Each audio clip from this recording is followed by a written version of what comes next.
Hey guys, Matt here. In this video, we're going to go over how one device talks to another device on a network. Here we have two computers connected to the same switch.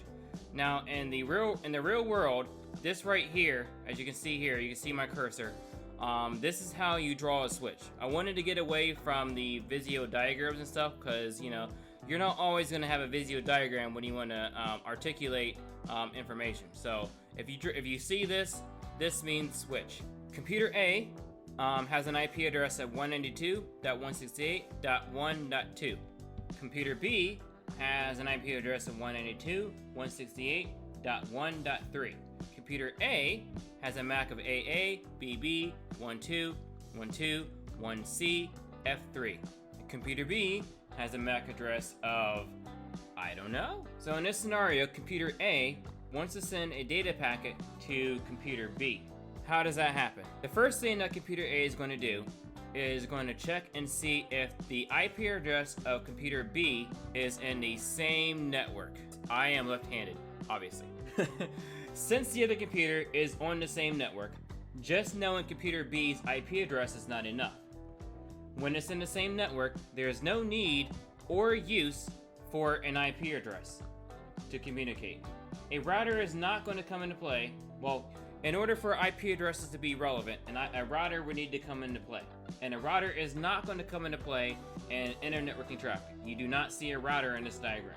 There is just a switch, and as you know from my previous video, switches only deal in MAC addresses. Now, if you're watching this and you're an experienced network engineer, you know that technically layer 3 switches can do routing, but in this case, it's not the case. So therefore, Computer A needs to find the MAC address of Computer B so that it can send it, so that it can instruct the switch in between where to send the traffic. So just remember, if it's on the same network, layer 2.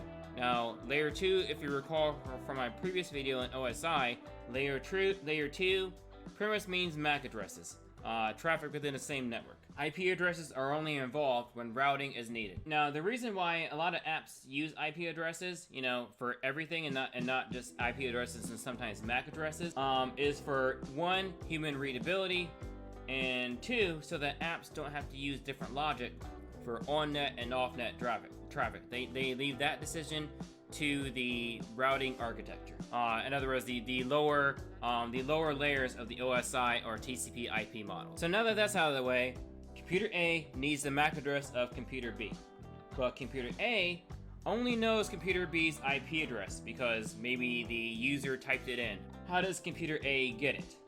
Well, Computer A sends out what's known as an Arp request. That is Address Resolution Protocol. Sometimes it's referred to as an Arp broadcast. An Arp broadcast is a message that is sent out to every device on the network asking who is 192.168.1.3. So this guy here will send in an Arp request, which is a broadcast, to the switch. And the switch is going to forward, let's change the colors a little bit. The switch is going to forward that Arp request out here. It's going to forward it out here because it's a broadcast, and it's going to forward it out here. So once that Arp request goes out, every device is going to see that packet. And so pretty much the Arp request is going to contain, the MAC address of the sender. It's going to ask a question. It's basically going to say who is 192.168.1.3, and whoever that is, give me your MAC address. So these devices here are going to see that, and because their IP address is not this, they're going to discard the packet. This one's going to discard the packet, not even bother listening to it. I had to make some edits here. And the device with 192.168.1.3 gets the packet. It says, hey, this is me. It's going to add its MAC address to an Arp response. So it's going to add this. Now keep in mind, the sender sent the MAC address with the Arp request.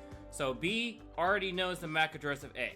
Computer B is going to send an Arp response directly to computer A's MAC address. So it's going to send it here. Now keep in mind, the switch is just a switchboard. It keeps a record of MAC addresses and the switch ports they belong to.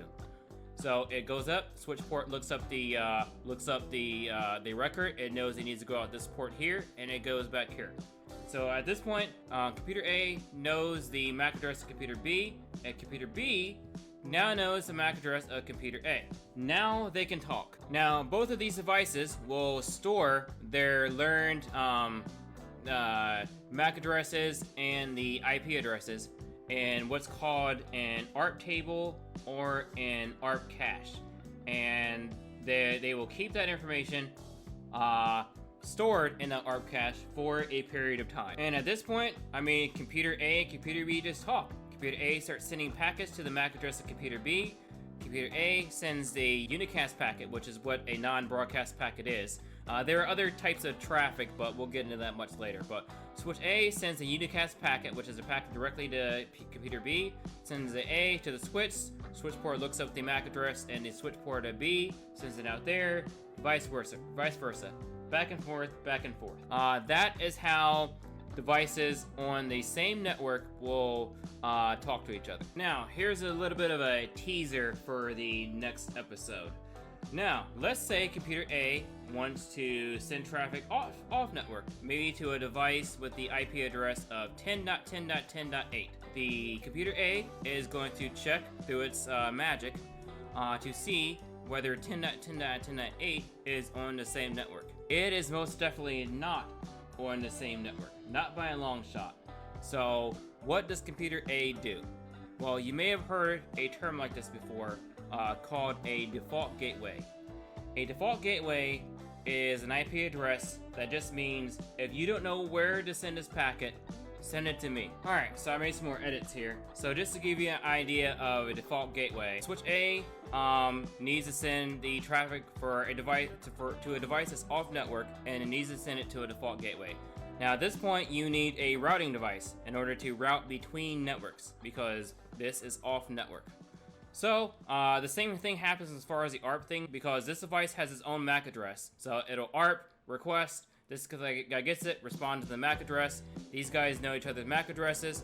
So this will send the packet to here. So they will send the off-net traffic through the switch and to here, because it doesn't know where it needs to go.